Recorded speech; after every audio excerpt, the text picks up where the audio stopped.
History presentation. Sir, this is a 32-year-old gentleman born of a non-consanguineous marriage who presented with an 8-year history of slowly progressive weakness, predominantly affecting the distal muscles of all 4 limbs, associated with difficulty in muscle relaxation.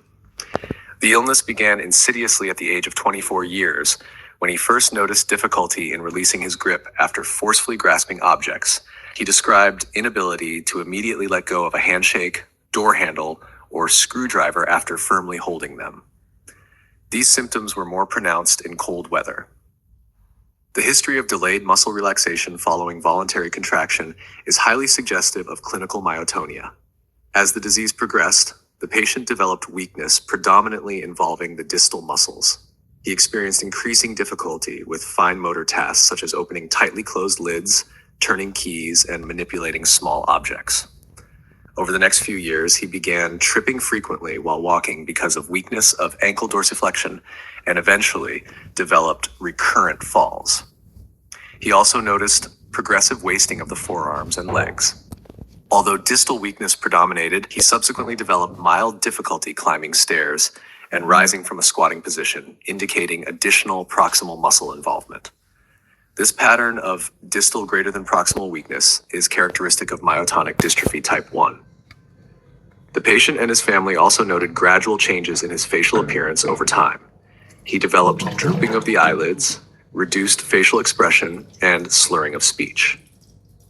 He complained of occasional difficulty swallowing solids, but denied nasal regurgitation or significant aspiration episodes. Such facial, bulbar, and neck muscle involvement is common in this disorder and contributes to the characteristic facies seen in affected individuals. On systemic inquiry, the patient reported excessive daytime sleepiness, often falling asleep while reading or watching television. He also described poor quality nocturnal sleep. Excessive daytime somnolence is a well-recognized non-muscular manifestation of myotonic dystrophy and may be related to central sleep dysregulation, sleep-disordered breathing, or respiratory muscle weakness. He also complained of constipation and reduced exercise tolerance, suggesting smooth muscle and systemic involvement. There was no history of sensory symptoms, sphincter dysfunction, fluctuating weakness, diplopia, or fatigability. The family history was particularly informative. His father had developed a similar illness in the 4th decade of life and died suddenly at the age of 52 years. In addition, a paternal aunt had undergone cataract surgery at an early age and was known to have hand weakness. The presence of affected individuals across successive generations strongly suggests an autosomal dominant inheritance pattern, which is typical of myotonic dystrophy type 1. Examination findings. On general examination, the patient was conscious, alert, and cooperative. He had a characteristic long, thin face with bilateral ptosis, hollowing of the temples due to temporalis wasting, wasting of the masseter muscles, and facial weakness, producing the classic hatchet facies of myotonic dystrophy. Marked wasting of the sternocleidomastoid muscles was also present, another characteristic clinical feature. Higher mental function testing revealed mild executive dysfunction, reflecting the central nervous system involvement frequently seen in this multisystem disorder. Cranial nerve examination revealed bilateral ptosis, facial muscle weakness, and mild dysarthria. The remainder of the cranial nerve examination was unremarkable. Motor examination demonstrated prominent wasting of the forearm muscles, intrinsic hand muscles, and anterior compartment muscles of the legs.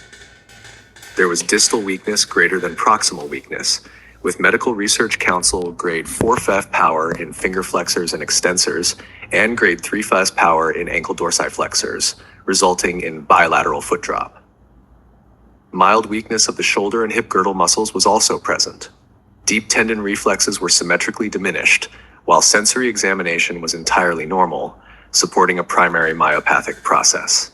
A particularly important bedside finding was the presence of myotonia. Grip myotonia was easily demonstrable, as the patient was unable to relax his fingers immediately after forceful hand grip. Percussion over the thenar eminence elicited sustained contraction with delayed relaxation, confirming percussion myotonia.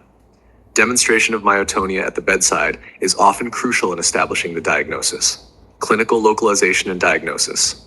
Clinically, this patient localizes to a primary muscle disorder with multi-system involvement. The combination of distal predominant weakness, clinical myotonia, characteristic facies, cataracts, excessive daytime sleepiness, cardiac conduction abnormalities, and autosomal dominant inheritance is highly suggestive of myotonic dystrophy type 1.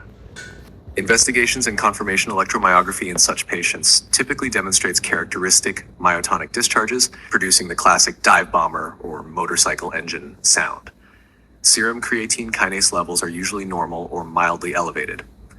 Cardiac evaluation is essential because conduction abnormalities are common and may lead to sudden cardiac death. In this patient, electrocardiography demonstrated first-degree atrioventricular block. Slit lamp examination revealed posterior subcapsular cataracts, a nearly universal feature in adult patients. Definitive diagnosis was established by genetic testing, which demonstrated expansion of CTG trinucleotide repeats in the DMPK gene on chromosome 19. Teaching points. This case illustrates the classical presentation of myotonic dystrophy type 1.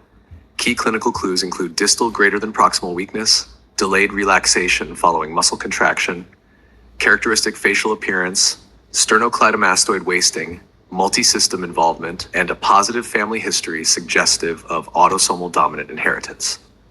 Since cardiac conduction abnormalities may occur even in asymptomatic individuals, all patients require regular cardiac surveillance. The disease also demonstrates anticipation, wherein successive generations tend to present earlier and with more severe disease due to expansion of CTG repeats during transmission.